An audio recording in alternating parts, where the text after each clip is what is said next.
Welcome to Sikhcast, brought to you by Sikh Research Institute, illuminating every path.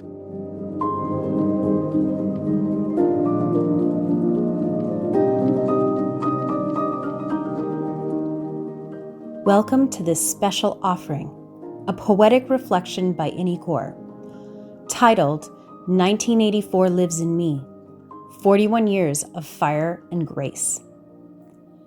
This piece is not a recounting of events. It is a remembrance that breathes, a meditation on what it means to carry history not as sorrow alone, but as sacred presence, as the fire that still warms and the grace that still carries. Here is Inni Kaur. I do not carry 1984 as history. I carry it as vibration, folded into my breath, my silence, my prayers. It is not something I revisit. It is something that rises in me, unbidden, whole, like a Shabad stirring quietly within. I listen, not with ears alone, but with the part of me that recognizes what cannot be spoken. I hear the rustling of charred pages in the wind.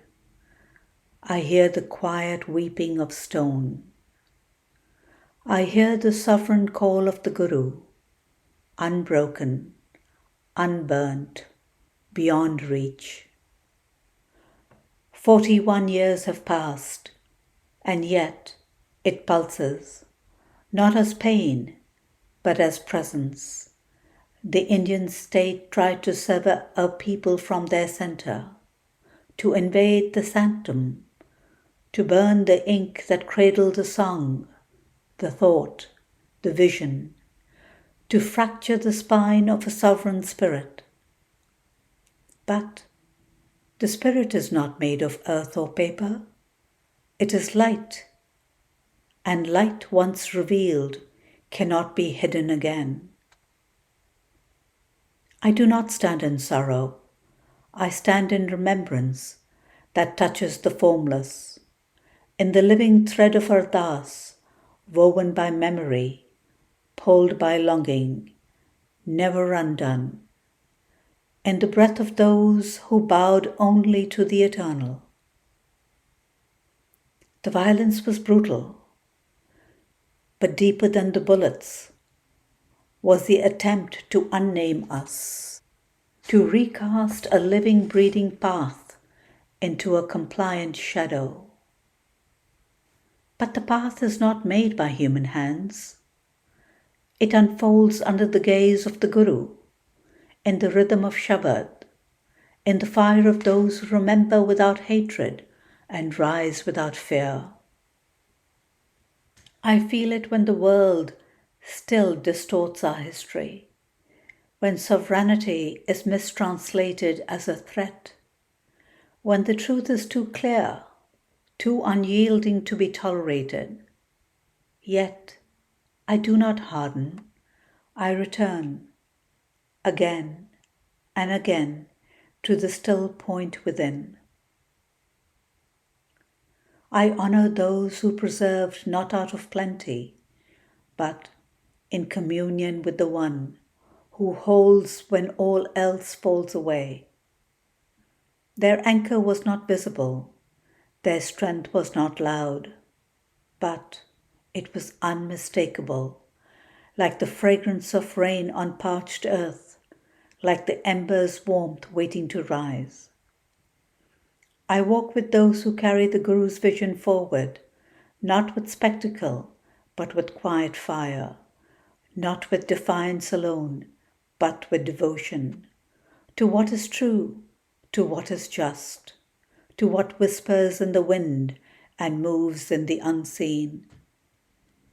The Ghallughara did not end.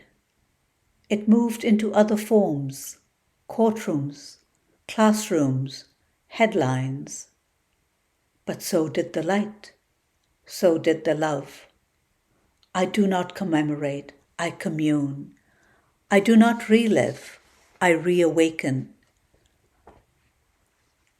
My remembrance is not of a shattered past. It is of an unshakable presence. It is a sacred inheritance that sings in my bones. This June, I return again, not to mourn, but to rise, to bow with love, to speak with clarity, to remember the fire that still warms our path. I remember, I resist, I rise. What holds us cannot be spoken. What moves us does not begin or end.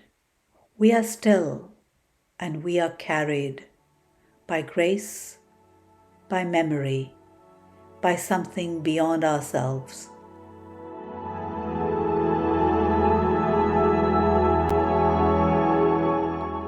You've just heard 1984 Lives in Me, 41 Years of Fire and Grace, written and read by Inni Kaur. May these words stir remembrance, not just of what was lost, but of what lives on, in quiet strength, in sovereign spirit, in grace. Thank you for listening.